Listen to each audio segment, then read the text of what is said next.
کوئی میرٹ پہ کام لینا بڑا مشکل ہے.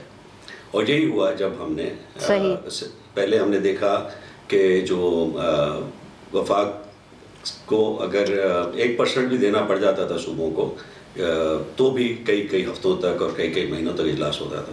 لیکن 7th NFC جو 7واں NFC ہوا اور 18ویں ترمیم ہوئی 2010 میں, اس میں ایک جس کو بالکل کہنا چاہیے کہ 12.5% ٹرانسفر کر دیا گیا صوبوں کو.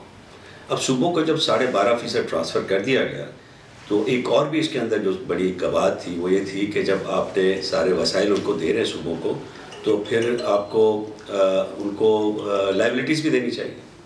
تو لائبلٹیز جو کہ قرضہ جات تھے, قرضہ جات کی ادائیگی وغیرہ وہ سب وفاق نے رکھی. جو بڑے اور خرچے تھے ڈیفنس وغیرہ کے وہ سب وفاق نے رکھے. اور صوبوں کو یہ جو کہا گیا اس وقت کہ صوبوں نے کو بہت سارے جو ہے ذمہ داریاں دے دی گئی, اخراجات دے دیے گئے, ایسا نہیں تھا. صوبوں کو جو دیا گیا وہ کنکرنٹ لسٹ دی گئی. کنکرنٹ لسٹ کا وہ ہوتی ہے کہ جو اس میں صوبے اور وفاق آلریڈی کام کر رہے تھے. جیسے اس میں اب ایجوکیشن ہے, ہیلتھ ہے, یہ سارے ادارے پہلے ہی صوبوں کے پاس تھے.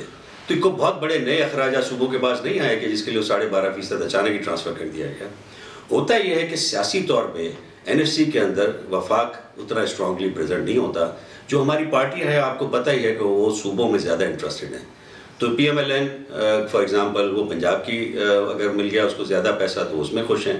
پیپلز پارٹی کو اگر سندھ میں زیادہ پیسہ ملتا ہے تو اس میں خوش ہیں. اور ابھی جو PTI ہے وہ صرف اس وقت بات کر رہی ہے صوبہ سرحد کی یا جو اس کو خیبر پختونخوا کی. تو یہ جو علاقائی طور پہ جو سب تقسیم ہے پارٹیوں کی, تو اس وقت صوبہ جو وفاق ہوتا ہے وہ NFC میں اتنی اسٹرانگ پوزیشن نہیں رکھتا. نمبر وائز بھی میں نے آپ کو بتا دیا صرف ایک وفاقی وزیر ہی ہوتے ہیں خزانہ کے اس میں, اور ادھر کوئی پولیٹیکل پارٹیز کی اتنی انٹرسٹ بھی نہیں ہوتا کہ وفاق کو دیا جائے. تو اب آپ یہ دیکھیں کہ جب لاسٹ NFC جو یہ جس کی میں 7ویں NFC کی بات کر رہا ہوں 2010 سے لے کے آج تک وفاق کے اوپر قرضہ جو میں نے آپ کو بتایا کہ کیونکہ سارا قرضہ وفاق نے اپنے پاس رکھ لیا, صوبوں کو اس کی کوئی ذمہ داری نہیں تھی اس کی ری پیمنٹ کی یا ڈیٹ سروسنگ کی, تو اس وقت وہ 9 گنا ہو چکا ہے. 10 خرب ہوتا تھا اس وقت, یہ اب تقریباً 95 خرب ہو چکا ہے. تو ہم اس پوزیشن پہ بیٹھے. اچھا ڈاکٹر صاحب, دین what is the way forward? مطلب کہ اب آپ نے obviously 2 مختلف باتیں کی. ایک تو یہ کہ وہ جو اجلاس جس میں یہ فیصلے ہو رہے ہیں وہاں آپ کے خیال میں وفاق کی ریپرزنٹیشن اتنی نہیں ہے جتنی ہونی چاہیے, اور دوسرا 18ویں ترمیم کے بعد جو فرق پڑا. اب سر آگے جانے کا رستہ کیا ہے؟ کیا ری نیگوشیٹ کرنا پڑے گا؟ اور ری نیگوشیٹ کریں گے تو کیسے کریں گے؟ What is the way forward?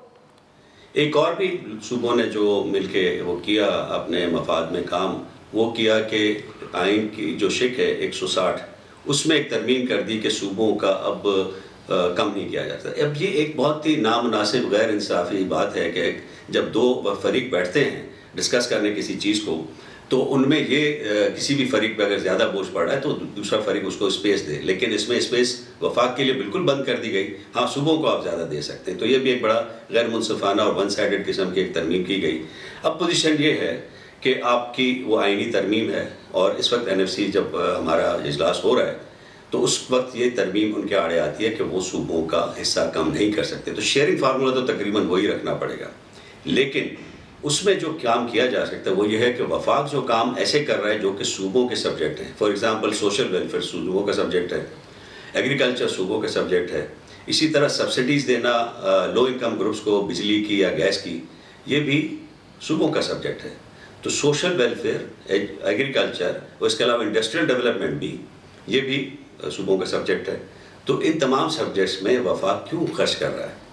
تو میرا خیال ہے فوری طور پہ بے نظیر انکم سپورٹ پروگرام, فوری طور پہ جو ہمارے بجلی کے جتنی بھی سبسڈیز ہیں وہ اب دیکھیں نا انڈیا کے اندر صوبوں کو صرف 45% دیا جاتا ہے. ہمارے ہاں تو 57.5%, ان کو 45% دیا جاتا ہے, لیکن ساری سبسڈیز وہ پے کرتے ہیں.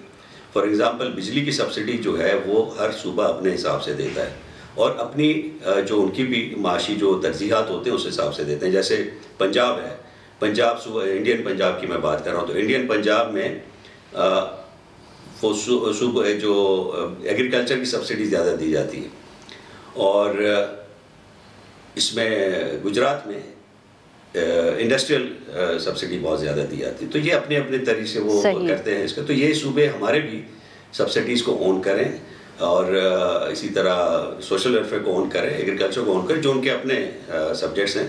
اور وفاق کو یہ جو شاہ خرچیاں ہیں میرے خیال ہے کہ اس سے اب نکل جانا چاہیے, اس کے پاس کوئی طاقت نہیں ہے. تو میرا خیال ہے یہی اگر 2-3 چیزوں کو کریں تو 1 سے 1.5 خرب روپیہ, اور تقریباً آپ سمجھیں کہ جو ڈویزیبل پول کا تقریباً 7-8%, 9% یہ کی ذمہ داری صوبے اٹھا لیتے ہیں, تو وفاق کے لیے کافی ایک تھوڑا سا کمفرٹ مل سکتا ہے, بریدنگ اسپیس مل سکتی ہے. ناظرین یہاں پہ لیتے ہیں ہم ایک چھوٹی سی بریک.